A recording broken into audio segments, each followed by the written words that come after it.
Welcome to the deep dive. Today, we're tackling something really important if you're dealing with Indian taxes. It's the Goods and Services Tax Appellate Tribunal, Procedure Rules 2025. That's right. These are basically the rules of the road for the Gstat, the body that handles GST appeals. Yeah, and we've got the official notification, like the raw text, and also a helpful summary. So our mission really is to pull out the key stuff you need to know, right? Exactly. We want to give you a clear picture of how this tribunal actually works without getting lost in all the heavy legal language. Think of it as the operational playbook. Okay, so a quick look under the hood of GST dispute resolution. Let's jump in. Where's a good starting point? Well, I think the best place is probably Rule 2, the definitions. Help set the stage. Right. So when the rules mention the act, they just mean the relevant GST act, central, state, or UT, simple enough. Okay. And appellate tribunal. That's just the official name for the Gstat itself. Got it. The main body we're talking about. Precisely. And you'll also see terms like bench, which is like a specific panel hearing a case, and member, who sits on the bench, and also Gstat portal. Keep that one in mind. Sounds like it's going to be the main online interface for everything. Okay, so the key players and the online hub. Makes sense. What about, like, practical things? Timelines, deadlines? Yes. Rule 3 is important there. When they calculate time limits, they don't count the day the period starts. Okay. And crucially, if the last day is a holiday, the deadline pushes to the next working day. Oh, that's really useful. So no scrambling because of a weekend or a festival right at the end. Exactly. It builds in a bit of practical leeway. Very important for filing appeals on time. Definitely. And what about the documents themselves? How do you know if an order or direction is official? Rule 4 covers that. Official documents need the name of the president or the member involved. They also need the registrar's signature or someone they authorize, plus the date, and if it's physical, the official seal. Right. The hallmarks of authenticity. You need to see those things. Yes, it ensures clarity and legitimacy. Okay. And the GSTAT's working hours, when are they actually open?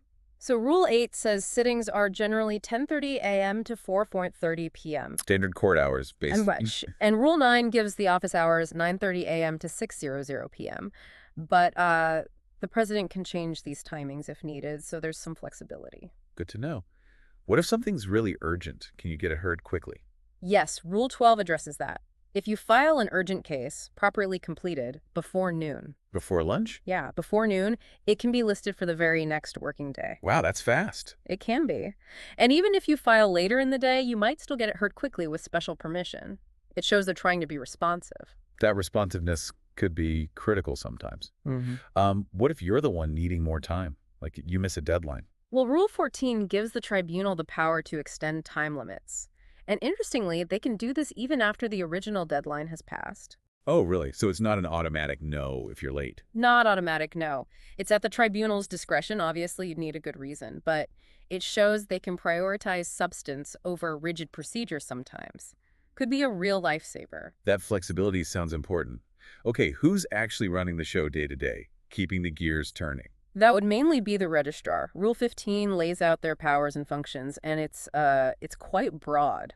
Like what sort of things? Well, all the day-to-day admin, receiving and registering appeals, keeping records, handling requests for document copies, issuing notices, even dealing with amendments to appeals sometimes. They're the central administrative hub. Sort of the GSTAT's operations manager. Kind of, yeah. A very important role for making sure the process actually functions smoothly. Makes sense. Yeah. And adjournments, postponing hearings. Who handles that? Usually, Rule 16 says it's the bench hearing the case that decides on adjournments. As you'd expect. Right. But in emergencies, or if the tribunal directs it, the registrar can also grant an adjournment. It allows for practical management, especially if a bench isn't sitting. Okay. And I saw something about delegation. Can the president pass on duties? Yes. Rule 17 allows the prominent to delegate their powers and functions to the vice president or other officers of the tribunal. Standard practice for efficiency in larger organizations. Right. Sharing the load. Okay, let's get into the appeal itself. How do you actually start the process? Rule 18 is key here. You file electronically.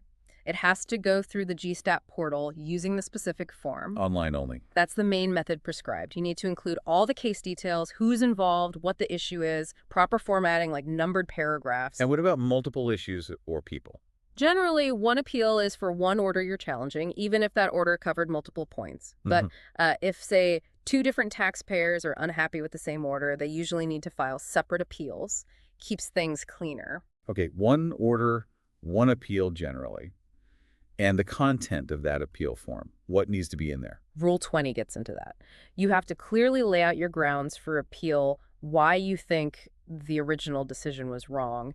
Needs to be concise, numbered, and of course you need to sign and verify it, confirming it's accurate to your knowledge. Standard legal stuff. Declaration of truth. Exactly. And you can't just file the form alone, right? You need evidence. Right. What documents have to go with it? Rule 21 lists them. The most important one is a certified copy of the order you're actually appealing against. Makes sense.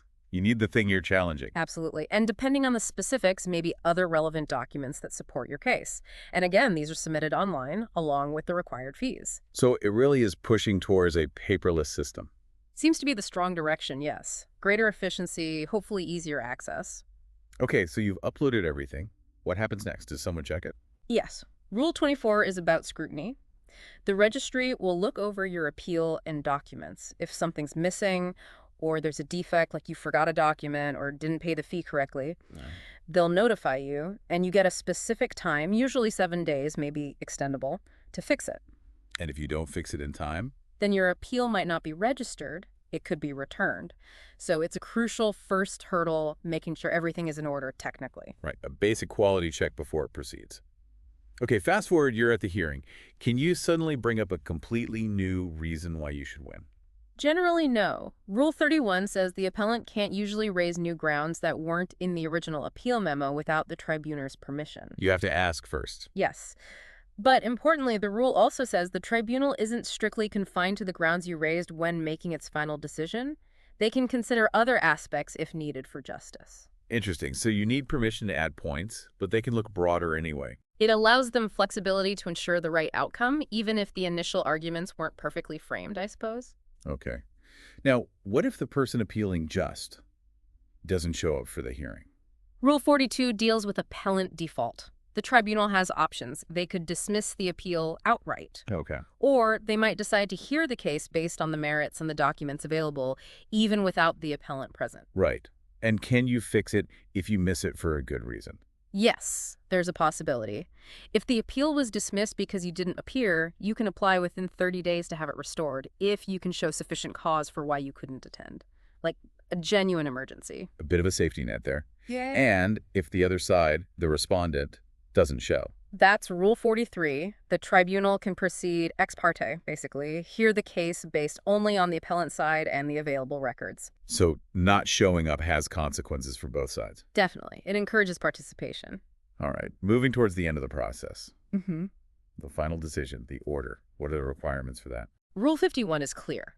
The order must be in writing. It has to be signed and dated by the members of the bench who heard the case. Standard procedure for a formal decision. Yes. And Rule 103 adds a time frame goal. The aim is to pronounce the order within 30 days of the final hearing date. 30 days, that's quite prompt. Does that include holidays? No, it excludes vacations and holidays, but still, it sets an expectation for reasonably timely decisions. Good for certainty.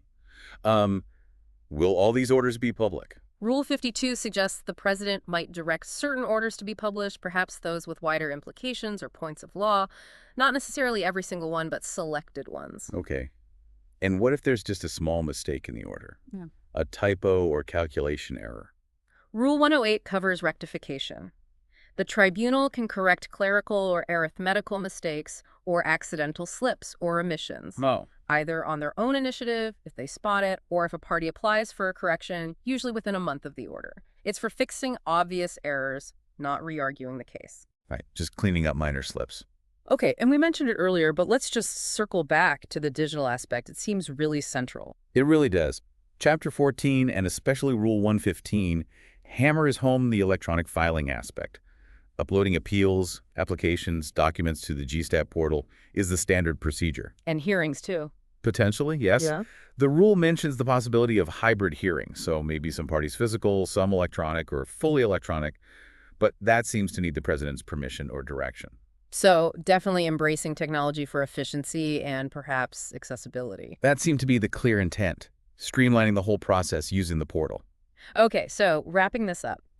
It feels like these 2025 rules are really about putting a clear, modern, and hopefully efficient structure in place for handling GST appeals. I think that's a fair summary. They define the terms, set the timelines, outline the procedures from filing to final order, detail roles like the registrars, and strongly emphasize the move to digital.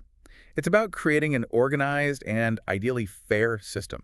Yeah, a system designed to bring resolution to these often complex tax disputes. Exactly. And for anyone actually facing a GST appeal or advising clients on it, really digging into the full Gazette notification is probably essential. Definitely. Reading the source directly gives you the full detail. Absolutely. These rules are the ground rules you'll be playing by.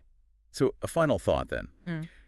As we see this push towards detailed procedures, electronic filing, hybrid hearings, how do you think this ongoing evolution impacts the actual experience of seeking justice in tax matters? Does it make it truly more accessible or just differently complex? That's the million-dollar question, isn't it? Efficiency versus potential new hurdles. Something to watch. Indeed. Something to ponder. Thanks everyone for tuning in to this deep dive.